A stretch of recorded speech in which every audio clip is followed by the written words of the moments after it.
everybody, and welcome. Is this community not amazing? Look around. Look what you've done once again.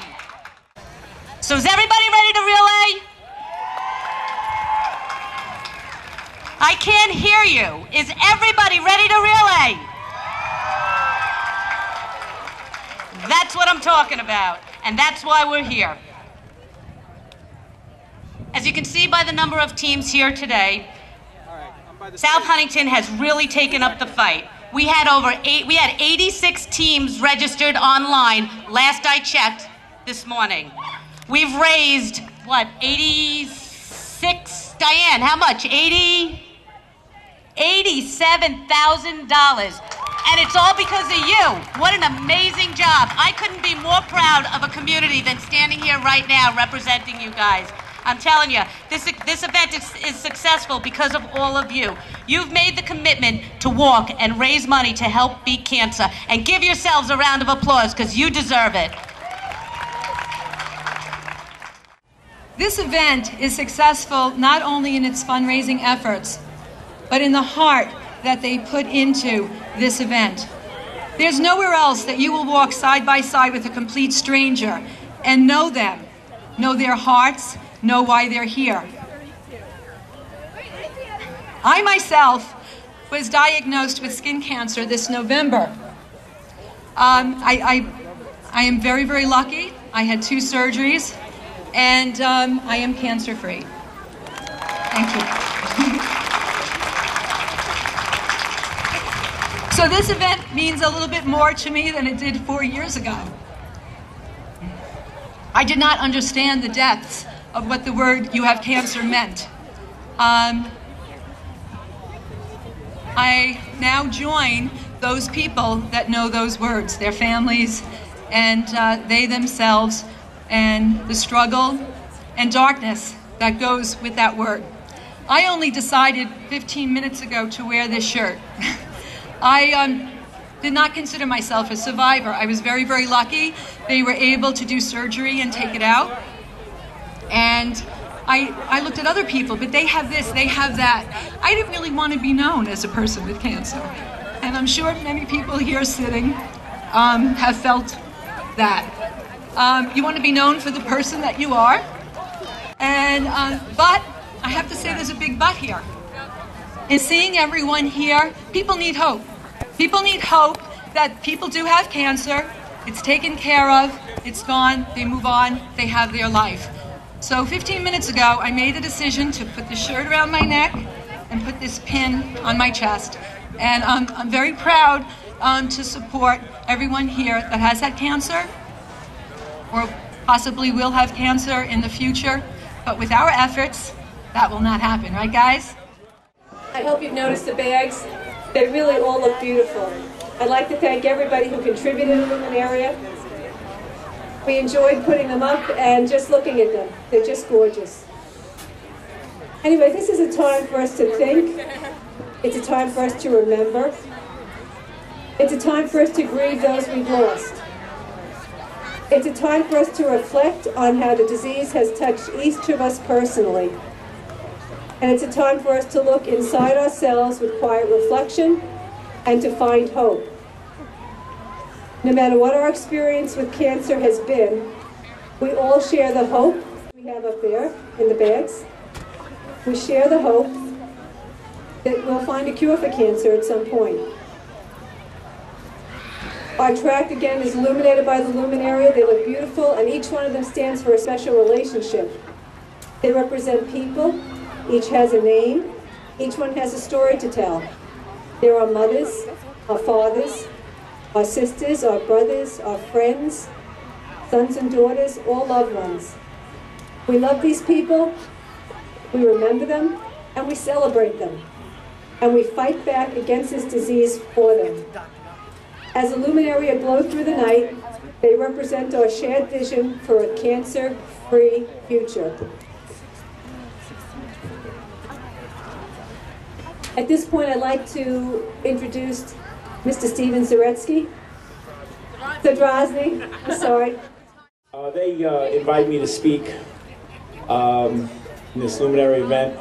because I've had cancer touch my life. Most of you might know me. We were here 4 years ago. I lost my mom. She got sick when I was 10, and I lost her to cancer when I was 16 years old. Her bag is in the K. Her name is Elizabeth Cruel. My message today, as it was 4 years ago, is that no child should have to grow up without a parent, whatever age, whether you're 10, 12, 16, 20, 30, or 40. My wife is very fortunate that she still has a mother, and her mother's in her 70s, and people that have their parents in their 80s and 90s. But no child should live without a parent like I have. I've lost both my mother and father, and it touches my heart to see everybody get together and to fight this disease and put concern and care behind it. It's really great to see everybody out here coming together as a community like this, grassroots effort, that we really can make a difference in anything that we choose to do. Thank you. Thank you, Stephen. I was a caregiver of a very special cancer patient, my mom, Linda Downing. 4 years ago, I was a team captain here when South Huntington had their first relay. My mom was here too, and she had a blast. She lasted longer than I did that night. I crashed at 3, she was up till 5:30. Little did I know that less than 2 years later, my whole life would change because of this disease. April 27th, 2007, my mom showed signs of a stroke. She'd had slurred speech and was very lethargic. That afternoon, I got the diagnosis that she had a primary brain mass, brain cancer. My mom was a registered nurse, so she knew what her life was about to become. We knew her time was limited. The doctors told us 3 to 6 months. I quit my job at Henry Schein and stayed home to take care of her 24/7 with the help of my then 15-year-old son, Ryan. Being an only child, I did not think twice about it. I felt I was the only one who could give her the care that she deserved. My mom was full of life. She learned how to ski when she was in her 40s. She learned how to hustle. Back in the 70s, that was a dance for you young ones who don't know that.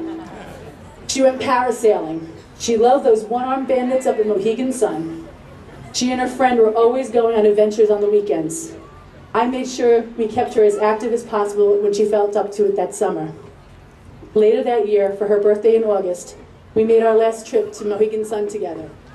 We did not win big money that day, but we won huge memories on that trip.